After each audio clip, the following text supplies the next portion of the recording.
ఎక్సెల్లా global study abroad summit 2024 జరగబోతోంది. ఫిబ్రవరి 11న ఉదయం 10 గంటల నుంచి సాయంత్రం 5 గంటల వరకు తాజ్ డెక్కన్, బంజారా హిల్స్, హైదరాబాద్ లో. నమస్తే, వెల్కమ్ టు ఐ డ్రీమ్స్. నేను మాధురి. టైమ్స్ నౌ మరొక సర్వే రిలీజ్ చేసింది. ఆ సర్వేలో విస్తుపోయే నిజాలన్నీ కూడాను చెప్తున్నట్లుగా కనిపిస్తుంది. దీని గురించి మనకి పూర్తిగా అవగాహన కల్పించడానికి మనతో పాటు ఉన్నారు పురుషోత్తం రెడ్డి గారు, రాజకీయ విశ్లేషకులు. ఆయన అడిగి ఈ సర్వే గురించి తెలుసుకుందాం. సార్ నమస్తే. సార్ టైమ్స్ నౌ వాళ్ళు ఈ రోజు ఒక సర్వేని రిలీజ్ చేయడం జరిగింది. అది కంప్లీట్ గా ఎంపీ స్థానాలు ఆంధ్రప్రదేశ్ లో ఎలా ఉండబోతున్నాయి అనే దాని మీద కంప్లీట్ గా ఒక సర్వే అయితే రిలీజ్ చేయడం జరిగింది. దీంట్లో 19 వరకు వైఎస్ఆర్సీపీకి వస్తాయని చెప్పి, మిగిలిన 6 జనసేన అండ్ టీడీపీ పొత్తుల్లో వచ్చే అంశంలో మిగతా 6 వచ్చే ఛాన్సెస్ ఉన్నాయి అంటున్నారు. దీని గురించి ఏమంటారు? అసలు ఈ సర్వేస్ అన్నిటిని ఎంతవరకు నమ్మచ్చు అంటారు సార్? సర్వే ఫలితాలు ఎలా ఉన్నా, సర్వే చేసిన పద్ధతి, వాళ్ళు చెప్పినటువంటి రిమార్క్స్ అనేది కొంత ఎన్నికలను ప్రభావితం చేసే అవకాశం ఉంటుంది. ఎన్నికల్లో ఏ మేరకు ఉంటాయో ఒక అసెస్ చేయడానికి అవకాశం ఉంటుంది. ఎన్నికల సమయం దగ్గర పడుతుంది కాబట్టి సహజంగా ప్రజలు కూడా కొంత చెప్పడానికి ప్రయత్నిస్తారు. బహుశా ఈ సర్వే నేషనల్ సినానియో దృష్టిలో పెట్టుకొని చేసినట్టున్నారు. ఎందుకంటే దేశవ్యాప్తంగా వాళ్ళు రాష్ట్రాల అసెంబ్లీలు కాకుండా పార్లమెంట్ నే తీసుకున్నారు కాబట్టి పార్లమెంట్ లో వివిధ రాష్ట్రాల అంచనాలు వేశారు. ఇప్పుడు ఆంధ్రప్రదేశ్ అంచనా వాళ్ళ ప్రకారం 2 రకాలు ఉన్నాయి. ఒకటి సీట్లు 19 దాకా చెప్పారు. ఓట్ల పర్సంటేజ్ చెప్పలేదు, కానీ మంత్రి గారి ఓట్ల పర్సంటేజ్ కూడా చెప్పారు సార్. వైఎస్ఆర్సీపీకి 47, టీడీపీ జనసేనకి 44, బీజేపీకి 2, కాంగ్రెస్ కి 1% ఉన్నట్టు మనకి సర్వే రిపోర్ట్ లో వచ్చింది. వచ్చు. టైమ్స్ నౌ లో చెప్పిన ఇంకొక ఇంపార్టెంట్ ఏంటంటే, ముఖ్యమంత్రి గారి పనితీరు పట్ల సాటిస్ఫాక్షన్, డిసాటిస్ఫాక్షన్, పర్వాలేదు అనేది కూడా 3 కోణాలు చూశారు. దీంట్లో 2, ఒకటి సాటిస్ఫాక్షన్ సంబంధించి 38% చూపించారు. పర్వాలేదు అనే వాళ్ళు సంఖ్య చూసుకున్నప్పుడు 68% వస్తుంది. అంటే నెగిటివ్ కాని వాళ్ళు, పాజిటివ్ ఉన్న వాళ్ళు ఈ 60 చిల్లర దాకా వస్తుంది. కానీ ఓట్లుగా వచ్చేసరికి 50 చుట్టూ వచ్చింది. అంటే 10% అటు ఇటు కనిపిస్తుంది. కానీ ఉన్నంతలో ఈ సర్వేలో ఒక పాజిటివ్ గా చూడాల్సిన అంశం వైసీపీకి అనుకూలంగా ఉండడంతో పాటు కొంత కన్స్ట్రక్టివ్ గానే ఉంది అనిపిస్తుంది. ఎందుకంటున్నానంటే, ఈ రోజు రాష్ట్ర పరిపాలనా పద్ధతులు మారాయి. జగన్మోహన్ రెడ్డి అధికారంకి వచ్చిన తర్వాత ఆయన ఎంచుకున్న ఏ పార్టీ అయినా సానుకూల ప్రతికూల అంశాలు ఎలా ఉంటాయంటే, వాళ్ళు ఎంచుకున్న పరిపాలన పద్ధతులు, దాని పట్ల ప్రజల్లో వచ్చిన సాటిస్ఫాక్షన్ లేదా వ్యతిరేకత, దీని చుట్టూనే రాజకీయంగా పోలరైజేషన్ ఉంటుంది.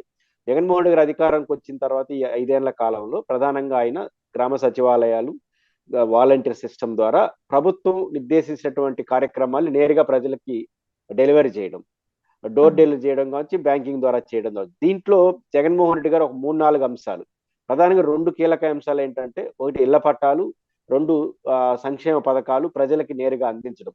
వీటిలో ఎక్కడ కరప్షన్కి అవకాశం లేనటువంటి పద్ధతిని తీసుకొచ్చారు. పార్టీ యంత్రాంగాన్ని కానీ, పార్టీ లీడర్షిప్ని కానీ, చివరికి ఎమ్మెల్యే, ఎంపీలు కూడా ఇందులో భాగస్వామ్యం కాకుండా నేరుగా ప్రభుత్వ వ్యవస్థ ఇన్వాల్వ్ అయింది. దీంట్లో వచ్చిన ఇంకొకటి ఏంటంటే, ఎప్పుడు కూడా అవినీతి కానీ లేదా ఇన్ఫ్లుయెన్స్ ఎప్పుడు పనిచేస్తుందంటే, చాలా పరిమిత సంఖ్యలో, అంటే 100 మంది ఆశించే వాళ్ళు ఉంటే ఒక 50 మందికి 30 మందికి ఇచ్చారనుకోండి, ఆటోమేటిక్ గా రికమెండేషన్లు పనిచేస్తాయి, స్క్రూటినీ జరుగుతుంది. కానీ జగన్మోహన్ రెడ్డి గారు ఇళ్ల పట్టాల విషయంలో కానీ, స్కీమ్స్ అమలు చేసేంలో స్క్రూటినీ అవకాశం లేకుండా పోయింది. ఎందుకంటే అర్హులైన అందరికీ ఇచ్చే ప్రయత్నం ఒకటి చేశాడు. దానివల్ల అవినీతికి అవకాశం లేకుండా పోయింది. రెండోది, సచివాలయ వ్యవస్థ ద్వారా నేరుగా పార్టీ ఇన్ఫ్లుయెన్స్ లేకుండా కొత్త వ్యవస్థ ఇది. అంత రెవెన్యూ డిపార్ట్మెంట్ లో కొంచెం ముదిరిపోయింటారు. కానీ ఇది కొత్త వ్యవస్థ కావడం కూడా ప్రభుత్వం యొక్క లక్ష్యాలు నేరుగా తీసుకెళ్ళడానికి ఉపయోగపడింది.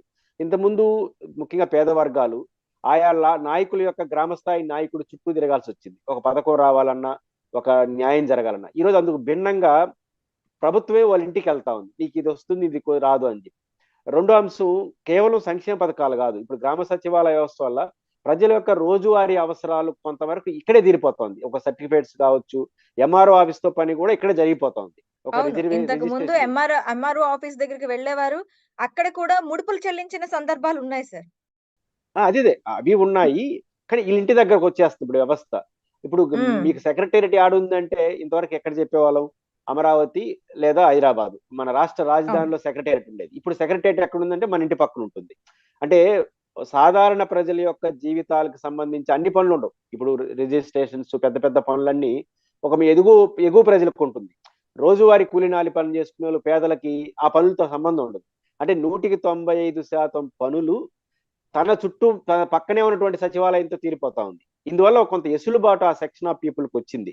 కాబట్టి ఇది బలమైన ముద్ర ప్రభుత్వం మీద పడింది, పార్టీ మీద పడింది, అది ఓటింగ్ గా మారింది. ఇది జగన్మోహన్ రెడ్డి గారికి ఉన్నటువంటి అసెట్. వీటితో పాటు అదనంగా జగన్మోహన్ రెడ్డి గారికి ఈ నాడు నేడు సంస్కరణలు వాళ్ళ విద్యా వ్యవస్థలో కావచ్చు, వీటిలో వచ్చినటువంటి మార్పు కూడా ఇంగ్లీష్ మీడియం స్కూల్ వల్ల వాళ్ళు బాగా ఆకర్షితులైనారు. ఇది జగన్మోహన్ రెడ్డి గారికి పాజిటివ్ గా ఒక ఓటింగ్ తీసుకొచ్చింది. అది మనకు కనపడుతుంది ఆ సర్వేలో.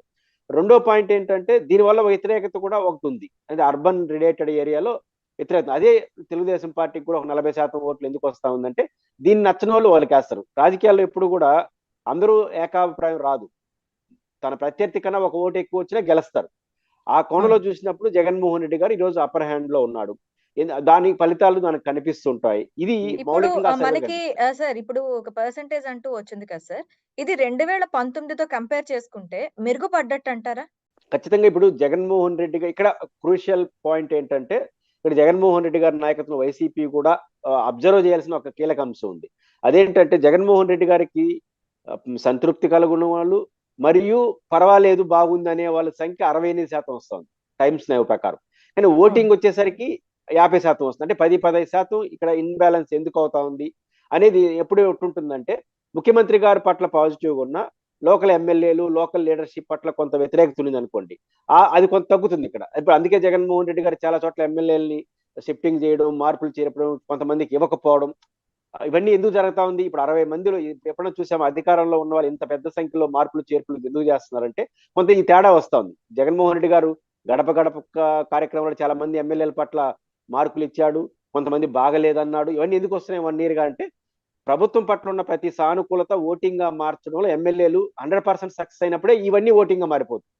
కానీ జగన్మోహన్ రెడ్డి గారి పట్ల 60% సాటిస్ఫైగా ఉండడం ఏంటి, ఓటింగ్ కొంత తగ్గుతుందంటే లోకల్ ఎమ్మెల్యేల పట్ల కొంత వ్యతిరేకత ఉందనేది 1 year నుంచి జగన్ గారు చెప్తున్నాడు.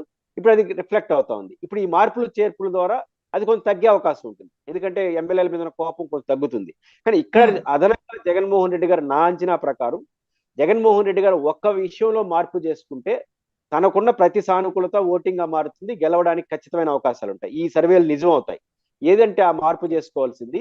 ఇప్పుడు ఎమ్మెల్యేలు కొన్ని మార్చారు కదా, మీరు చూస్తే ఇంతమంది ఎమ్మెల్యేలు మార్చిన కార్యకర్తలు ఎక్కడ అసంతృప్తి వ్యక్తం చేయలేదు. అంటే అర్థం ఏమిటి? మార్పు కోరుకుంటున్నారు, మాకు వద్దు ఈ ఎమ్మెల్యే పక్కన మార్చండి అని. దీని అర్థం ఏంటంటే ఈ 4-5 ఏళ్లలో ఈ ఎమ్మెల్యే చాలా చేస్తుంటాడు కదా, కోపతాపాలు కేడర్కి ఉంటుంది కదా, ఆ కేడర్ ని సాటిస్ఫై చేసే కార్యక్రమం కేవలం ఆయన మారిస్తేనే సరిపోదు, జగన్ గారు ఇంకొంచెం కిందకి రావాలి.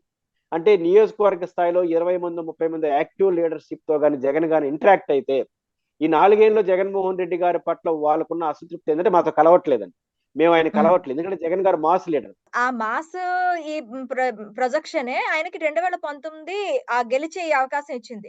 కంప్లీట్ గా జనంలోనే ఆయన ఉన్నారు కాబట్టి గెలవటానికి ఒక ఆస్కారం అంటూ వచ్చింది. ఆయన ఎక్కువగా జనంలో బాగా ఇంటరాక్ట్ అవుతాడు, ఆప్యాయంగా పలకరిస్తాడు, మింగిల్ అవుతున్నాడు. కొంతమంది కలవాలనుకున్న ఒక్కొక్కరు బాడీ లాంగ్వేజ్, ఒకరికున్న క్యారెక్టర్, ఒకరికున్న వారసత్వం, కొంతమంది ఎంత సెకండ్ ఇచ్చినా కూడా ఆ ఎమోషనల్ రాదు. కానీ రాజశేఖర రెడ్డి కొడుకు, రాజశేఖర రెడ్డి కూతురు, వీళ్ళకి ఈ కుటుంబానికి ఉన్న ఎమోషనల్ అంటే ప్రజలతో బాగా ఇంటరాక్ట్ అవుతుంది, ప్రజలు కూడా ఓన్ చేసుకుంటారు. ఒక మాస్ లీడర్లుగా వాళ్ళు ఎదిగారు. అంటే ఆ మాస్ లీడర్కి వెళ్ళిన తర్వాత అదే మాస్ మళ్ళీ కోరుకుంటారు, జనం కోరుకుంటారు, కేడర్ కోరుకుంటాడు. కాబట్టి ఈ కేడర్ కోరుకునే కోరికను అనేక కారణాలు ఇచ్చా నెరవేరలేదు. దట్టు ఎమ్మెల్యేల పనితీరు వాళ్ళు జరగలేదు. కాబట్టి జగన్మోహన్ రెడ్డి గారిలో ఈ మార్పు తీసుకొని ఇప్పుడు ఏదైతే అన్ని ప్రాంతాల్లో సమావేశాలు పెడుతున్నారు కదా, గర్జన, ఇది ఉత్తరాంధ్ర సమావేశం అయింది, దెందులూరు రేపు రాయలసీమ అనంతపురం జరుగుతుంది. ఈ సభ బాగా కనెక్ట్ అవుతా ఉంది. అంటే ప్రజలు బాగా ఎమోషనల్ కనెక్ట్ అవుతున్నారు, ప్రతి స్పీచ్ కి ప్రతి మాటకి రియాక్ట్ అవుతున్నారంటే అంతగా కనెక్ట్ అవుతున్నారు. ఈ సభ అయిపోయిన వెంటనే అదే ప్రాంతంలో అదే నియోజకవర్గాల నుంచి ఎంపిక చేసుకున్న నియోజకవర్గంలో 20 మంది 15 మంది కానీ ఆయన కూర్చున్నాడంటే ఒక పూట ఖచ్చితంగా ఈ గ్యాప్ కూడా ఫిలప్ అయిపోతుంది.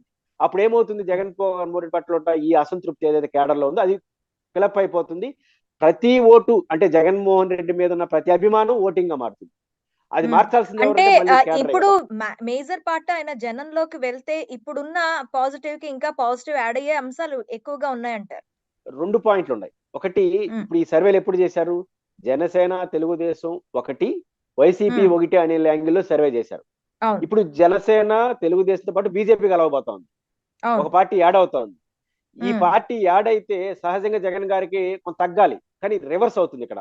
ఎందుకంటే బీజేపీతో అదనంగా పొత్తు పెట్టుకోవడం వల్ల తెలుగుదేశం కొత్త సమస్యలు తెచ్చుకోబోతా ఉంది. అంటే ఇప్పుడు ఎందుకంటే బీజేపీ పట్ల వ్యతిరేకత రెండోది గతంలో చంద్రబాబు నాయుడు గారు బీజేపీని ఏమన్నాడు, ఇవన్నీ చర్చకొచ్చేస్తాయి. ఇప్పుడు అదనపు తలనొప్పి తెలుగుదేశం అవుతుంది. ఇప్పుడు జగన్ గారికి ఇది అదనపు అడ్వాంటేజ్ అవుతుంది. ఇంతకాలం ఏమన్నారు, జగన్మోహన్ రెడ్డికి బీజేపీకి అమ్ముడు పోయినాడు, బీజేపీ చేతిలో కీలుబొమ్మ కాపాడు, ఏం అడగలేదు. ఇదే కదా విమర్శ జగన్మోహన్ రెడ్డి మీద ఉంది. ఇప్పుడు ఎవరితో బీజేపీ వాళ్ళు పొత్తు పెట్టుకుంటున్నారు? నిజంగా జగన్మోహన్ రెడ్డి గారు బీజేపీకి అనుకూలం అయితే బీజేపీ వాళ్ళు జగన్తో పొత్తు పెట్టుకోవాలి. పొత్తు పెట్టుకోకుండా తెలుగుదేశంతో పెట్టుకున్నా అంటే జగన్మోహన్ రెడ్డి గారు బీజేపీతో లేడనే మెసేజ్ కూడా వెళ్తుంది. ఇది అదనంగా జగన్ గారికి కలిసి వస్తుంది, ఇది అడ్వాంటేజ్ గా మారుతుంది. కాబట్టి జగన్ గారికి ఇది అడ్వాంటేజ్ అయినప్పుడు ఇది ఇంకోటి ఇంకా పెరగాలి. ఇవి ఎవరు చేయగలరు? ఆటోమేటిక్ గా ప్రజలకు జరగదు. ప్రజలు కేడర్ పోయి చెప్పాలి. ఇప్పుడు జగన్ గారు పదే పదే ఏమంటున్నాడు, నేను అధికారంలో కోల్పోతే వాళ్ళు వస్తే ఇలా ఈ సచివాలయాలు ఉండవు, వాలంటీర్ సిస్టమ్ ఉండదు, ఈ సంక్షేమ పథకాలు ఉండవు, ఇవన్నీ చెప్తున్నాడు గట్టిగా. ఇది లబ్ధిదారులకు అర్థమయ్యేట్టుగా చెప్పి జగన్ గారు మళ్ళీ గెలవాలని చెప్పాల్సింది ఎవరు? ఖచ్చితంగా శ్రేణులు. ఆ శ్రేణులకి జగన్మోహన్ రెడ్డి గారు ఒక భరోసా ఇవ్వగలిగితే ఈ గ్యాప్ ఫిలప్ అయితే, ఈ ఒక్క మార్పు కానీ జగన్ గారు చేసుకుంటే సర్వే రిపోర్ట్ లో వచ్చినట్టుగా ప్రతి అనుకూలత ఓటింగ్ గా మారుతుంది. అది జగన్మోహన్ రెడ్డి గారు గెలవడానికి దోహదపడుతుంది. లేని పక్షంలో కొన్ని ఇబ్బందులు వచ్చే అవకాశం ఉంటుంది. కాబట్టి మా బీజేపీ లాంటి పార్టీలు కలిసిన తర్వాత వాళ్ళు ఓట్లు పెరగకపోయినా మనుషులు పెరుగుతారు, నోర్లు పెరుగుతాయి, తిట్టే సంఖ్య పెరుగుతుంది. కాబట్టి దీన్ని ఎదుర్కోవాలంటే ఈ కేడర్ లో ఉన్నటువంటి నిలిప్తతను పోగొట్టేదానికి ప్రత్యేక కార్యాచరణ జగన్ గారు చేస్తే ఫుల్ఫిల్ అయ్యేదానికి అవకాశం ఉంది. Okay. Okay sir. Thank you very much.